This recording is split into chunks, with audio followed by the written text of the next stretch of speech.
So Nene has made an appearance on Housewives of Atlanta, and she's claiming she's a new person. But from what I saw, you need to get your money back from your spiritual advisor, girl.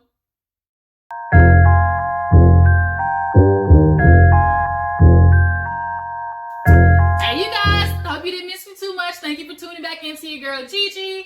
I got Love and Marriage Huntsville done, so now let's knock out the Bravo shows that came on Sunday, which is Housewives of Atlanta and Married to Medicine. So let's talk about the Housewives first.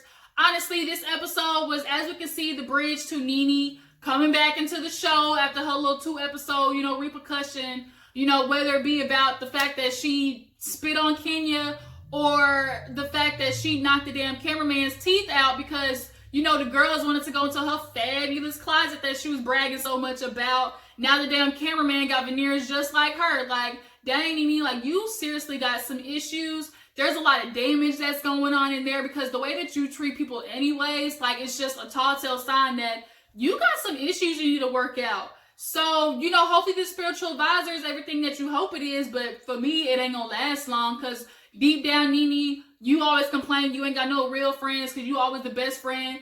But the difference is you don't want friends. You want fans. Two different things. As a fan, somebody that you want to call weak and stuff, we're going to talk about Cynthia because that's where the episode starts.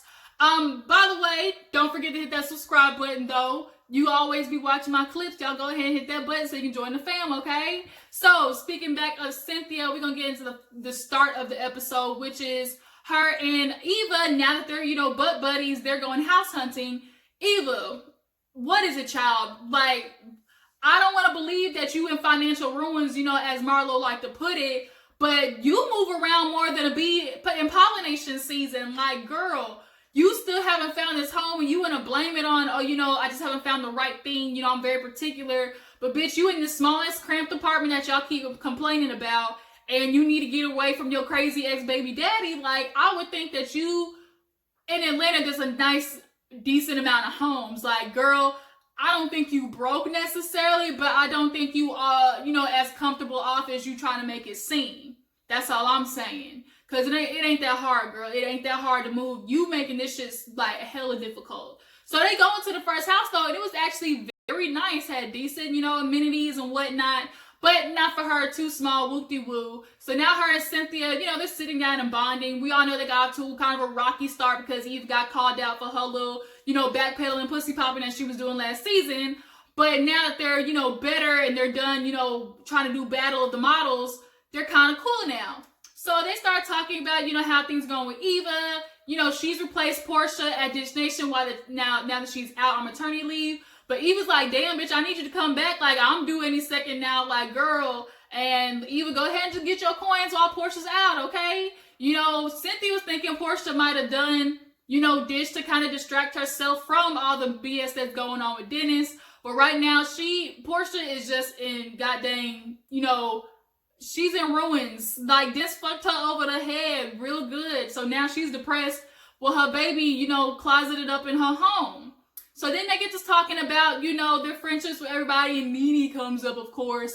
Eva hasn't spoken to Nene after the reunion because, honestly, let's keep it real. Nene was very, she was just trying to get at the girls before they got her, basically, because, Nene never likes to hear anything wrong as she do. So last season, it was about, oh, none of y'all my friends, none of y'all whoop-de-woo, and you want to be mad at them for things that they don't do, but then you don't do the same things either. So, she's one of the biggest hypocrites of housewives I have ever seen. So, Cynthia's talking about, it's going to be weird seeing her at Pride and stuff, but, how me and Eva, she's like, we mended things, but it's because you apologized and you owned up. Nene has this problem taking accountability. And as a viewer, if y'all watch the seasons, Nene, yet to me, I don't think I've ever seen a good clip of Nene really apologizing to somebody. I just haven't. If you have, put the link down below so I can see the clip, because I swear it'd be a cold day in hell before Nene apologizes to somebody. It just don't happen. So now she's thinking, they might be able to bond one day or get back to, what it is. But girl, Cynthia, that's something you might just have to let go if you ask me. So we got to move on to Portia because, Portia, y'all, Tanya, she has her little moments on the show, like as a friend. I love Tanya. There's just like a genuineness about her. She's sweet. Like, she's not really for the BS. Like, she's just a good energy to have around. And you can just tell she's very positive and stuff. So, you know, her and Portia are kind of like, you know, bonding now. She's like, you know, Tanya's my friend now. She jumped from Nene to Cynthia to Eva, now to Portia. But I think Tanya's just one of those people who just blends in with any group that she, you know, she hangs out with. Like, she can just be that personable. So, you know, they've kind of become like couple friends too, because Dennis became good friends with, you know, Tanya's husband. They would go out on dates and stuff. But now that, you know, Dennis, you know, did his dirty work out there in the streets, you know, Portia's talking to her about some advice, you know, telling about therapy and everything. And she's saying Dennis had the nerve to blame him cheating on her being emotionally unavailable. Nigga, y'all barely been engaged, what, a year, 2 years at the most, I think. So y'all are still in honeymoon phase. And she got pregnant. She having your baby. If that ain't the most emotional time in a woman's life, I don't know what is. Like, bro, she was pregnant and at home. Everything that she could be for you. At home when your ass get there or when you supposed to get there. And pregnant, all the hormones is there. All she want to do is cuddle up, have her feet rubbed, and we'll watch popcorn. And y'all know y'all watch movies together. That's all she want. And so now she's like, I'm tripping because I ain't remembering no times that we were just off this bad that you felt like you had to go cheat. She's like, I'm looking back at pictures. This girl got a whole photo collage. Them going out to concerts, eating, got a damn puppy. Like, she's like, I cannot remember in this time frame that he's talking about that we were unhappy. And bitch, y'all weren't. He just needs an excuse to, you know, try and negate the fact that he fucked up. That's just what it is. And I really wonder who the girl is. But she's talking about, you know, it was hard at therapy, you know, hearing that, but at this point, she just doesn't know if she can trust him again. So she needs to find a way to just heal herself, you know, and maybe possibly move on. So she's going to start going to the therapist by herself to try and get, you know, a little bit of self-healing, you know, from Dennis's BS. Because that man, I swear, like, that was just ridiculous.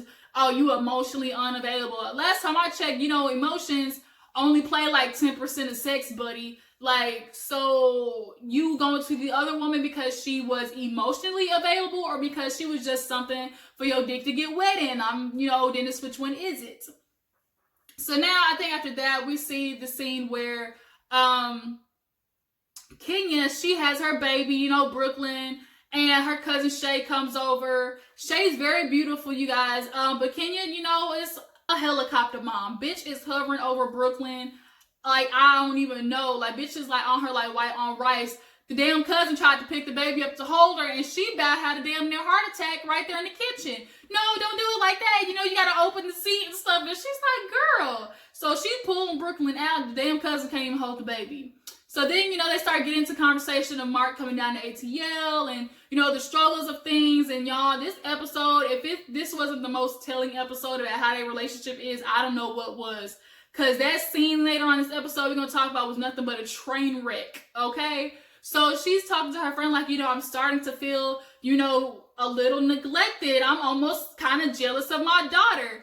And I know she's not necessarily saying like, oh, you're supposed to pick me over our daughter. Like, that's not what she's saying. It's like, I get what she's meaning. She's like, well, dang, like, you know, as much love as you can show our daughter, like, you can show that same love to me. That's all she's trying to say. And, you know, she's like, I want to go do stuff, and all he wants to be about is the damn baby.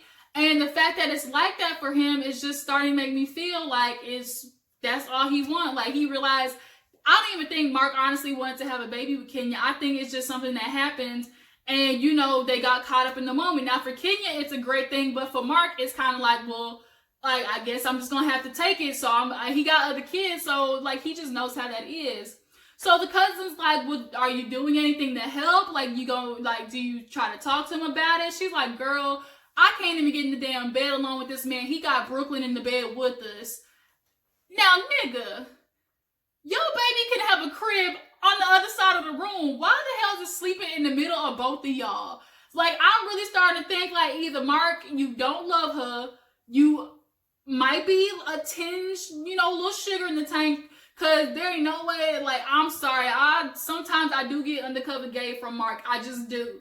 And it just is what it is. And the way that he be like, just acting like he can't even touch Kenya sometimes. Like, you know, men, they can have wives and stuff and still like men on the side too. So, and it's either that or he is cheating on you, because there's no reason there's that much distance to the fact that this man don't even want to sleep in the bed alone with you, Kenya. Like, girl, red flags, bitch, red flags. So we finally get to where Nene is back. She's having her little production moment, set up and stuff. Her and Greg have become a part of, you know, the American Cancer Society or whatever, like ambassadors and stuff. She's getting her makeup done, becoming a little emotional because her and Greg have come over this huge hump of him having cancer and overcoming that bumpy relationship that they were having. You know, Greg is very soft-spoken, but very, you know, when he says something, it's very powerful. A man of few words, but when he says something, like, it just hits. But, you know, Nene starts talking about, obviously, the girls and how she felt judged a lot last season. Girl, of all people to be talking about judging, like, you really know how to point the finger. It is some just shit the way you think. Nene, you treat people like ass. Like, and nobody wants to deal with that 24/7. The fact that you got to be the end all be all. Like, no, that's not how friendship works. This shit is a back and forth situation. It's not just all about Nene. And then when people want to call you out and stuff you do, then they're not a good friend no more. Bitch, you were never my friend. I don't like you. And then you want to dog them out to the press and stuff. Girl. So now she's talking about how Cynthia, she messaged Cynthia actually after the fallout, because she's like, oh, you know, it's not just like anybody else. You know, me and Cynthia were really good friends, and, you know, I just couldn't imagine us not coming back from this. Well, if you actually apologize to your friend for being an asshole, for them throwing a fit that Kenya even came to a birthday party that was her party, you know, y'all could be friends again. But until then, you just gonna have to be, you know, up shit's creek. So she's talking about, oh, you know, I messaged her and this, you know, they have to message her a dirty ass message. Bitch, you want me to reply to some damn digs? Cynthia's like, I got the message and blocked. I blocked that bitch. I was like, there you go, Cynthia. She's like, I'm not even wasting my time. Nene, like, your logic is all types of fucked up. So now they start doing like this little infomercial and stuff, and you know, they're talking about how hard it was now that she is over, Greg is over his cancer. You know, Nene admitted to not being the best caretaker. We all knew that. And then she's like, I don't want to cry, you know, because I don't want to make this all about me. Like, you really think you funny? Like, bitch, your tall giraffe ass, rhinoceros face looking ass. Like, I can't with you, Nene. Like, I really need you to find something else to do besides, like, be mad that people talk about you, but then you do the same thing. Like, you really ass backwards is all I can say. A bunch of bitch assness. So now, after they do like their little interview, like, you can tell like her and Greg are kind of a lot better now that he's done with cancer and stuff, but they just gotta find their placement again, you know, with their relationship. Because she admitted, you know, they were struggling. They was on Struggle Bus City, okay? So let's talk about Kandi and Ty, because y'all, this whole surrogate thing had me tripping. He's like, girl, you don't know surrogate etiquette? He's like, you didn't Google it or nothing? Because he's talking about the baby shower and, you know, do people touch the belly and all that type of stuff? And she's like, you talking about me, but what do you do as a father? And he was like, huh? And so then it comes up about, you know, Kayla. Now with the new baby, they're going to need a room, but Kayla, I guess, is trying to get in the fashion industry and she's going to go to New York. So, you know, that helps a lot. But, you know, he's like, no, I want her to work and everything. And Candy's like, well, I was going to give her money for her birthday. Ty said, no, bitch, hand me that money, Kandi. I will take any check because Kandi got that money. She got that long money, okay? She don't got coins. She got money. So, yeah, hand me that check, cha-ching. I don't mind. But nonetheless, and then she's like talking about Caleb was like, you know, oh, they was at the strip club. Ty, you was at the strip club with your 23-year-old daughter. Like, that was a debate too, because I don't know if a lot of y'all knew, but Wendy, she got a lot of heat for going to the strip club with her sons. Now, if you had that type of relationship with your child, cool, but it's just so awkward when it's the opposite sex parent. Like, it's cool, like, but we do know that Ty wasn't really in Kayla's life until the later years, so he's not really going to have that parental type relationship. They're going to be more of like friends, associates or whatever. And he just thinks of it as like, look, I'm just trying to bond with her. So if she want to go to the strip club, fuck it, we going to the strip club. And, Candy's like, okay, you're going to do that with her. But when my daughter come out, don't be thinking you're going to be doing that, nigga, telling me what to do, bitch. Who wears the pants in this relationship? Candy. So, yeah, strip club, weird. I'm not going to judge you, but it's weird. Like, you got a woman shaking her ass in your face, and then Kayla's over there with the same, like, with another ass. Like, y'all just looking at it, like, it's weird. Because then that could have been Kayla on stage. Like, ugh. So, now let's get to the train wreck we were talking about, which is damn Kenya looking like a damn child in adoption, looking for parents to hug her, love her. Like, Jesus, Marc is an asshole. And the thing is, he's an asshole with a pretty smile. So that's why he can cover all his bitch assness up, because he covers it in sarcasm and, jokes and stuff. But at the end of the day, you're joking at Kenya's expense. You're making fun of Kenya. You're passing judgment on Kenya. If you are a Housewives watcher, Orange County, for instance, there is this woman, Emily, and her husband, Shane. He's an asshole to the fullest, but he covers all his, mess in sarcasm. He's like, oh, I'm just sarcastic. But no, like, bruh, take some shit seriously. So now she's in the kitchen. He's like, okay, what we gonna make? And she's like, well, okay, we'll do some eggs. Open up the kitchen, there ain't no motherfucking eggs. So now Marc's like, ugh, you got a college, refrigerator. And it's like she almost panics, as if this nigga's like giving her demerits at the end of the day. She damn near like was ready to cry and ball up in the corner because she didn't have no eggs. She's like, okay, I can pivot. I got pancakes. So now they start talking about him coming to ATL, possibly getting a restaurant down here. And she is just trying to talk this man, and he is paying her dust. No time, no energy. It's Brooklyn, gaga goo goo. Oh, you know. And she was like, it'd just be great to have you down here. Would you think about it? Silence. It was crickets, literally crickets. And so she's like, she killed me when she was like, oh, we might not have eggs, but we got love. Right, Marc? Oh, yes, you are. You are, Brooklyn. You are daddy's baby. I was like, nigga.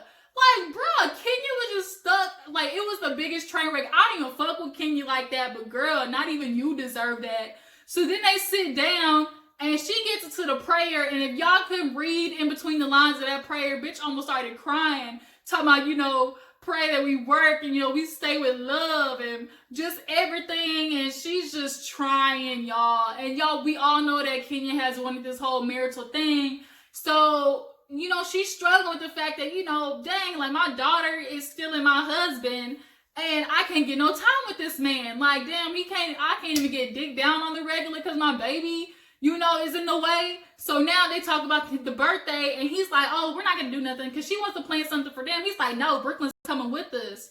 Like, nigga, it's 24 hours in a day. You can go off with Kenya and, later on the night, like maybe have something with Brooklyn the first part of the day, but, kind of towards the even later night, you and Kenya go off to a hotel. Y'all get a motherfucking nanny if Kenya can let go and y'all have you a good time. But the fact that you insist on not just having bonding moments with Kenya means you have already got one foot at the door, which lends itself to these rumors that this nigga had, a whole another woman on the other side of the tracks in New York.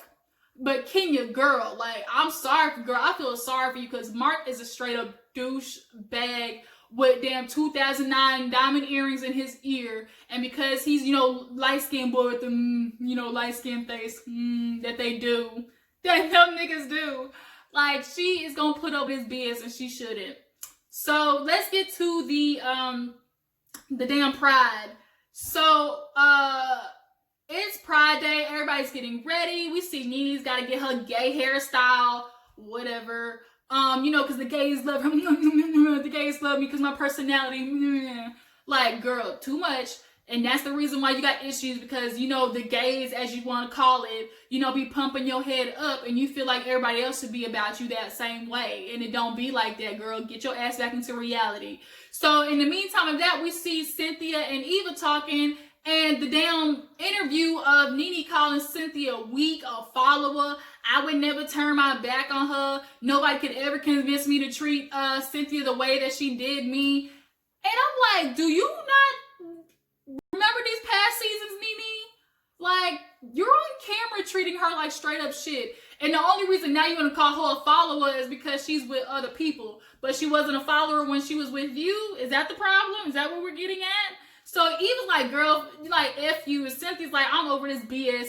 Marlo, she come in looking like a damn captain of Titanic, bitch, Captain Save-A-Hole for Nene. Talking about, girl, you know, just say hi, you know, be godly, you know. Don't make those nasty emoji faces. Nene want to be like, girl, you know, I'm with God now, you know. God even said to say hello. I was just like, this bitch is really going to push it. And we end the episode with her walking up the float and having a little bit of eye contact with Cynthia. So it's going to be like, you know, World War III between those two on the parade. So that was the episode, you guys. Y'all tell me what you think. Do y'all think Nene coming back to the season is really what we need? In regards to Kenya and Marc's relationship, am I tripping or is that nigga an asshole? Y'all let me know. Drop down in the comments. Give me, you know, a hard thumbs up. Please like this video. Subscribe to your girl's channel. Okay, and I will catch you on the flip side. Deuces.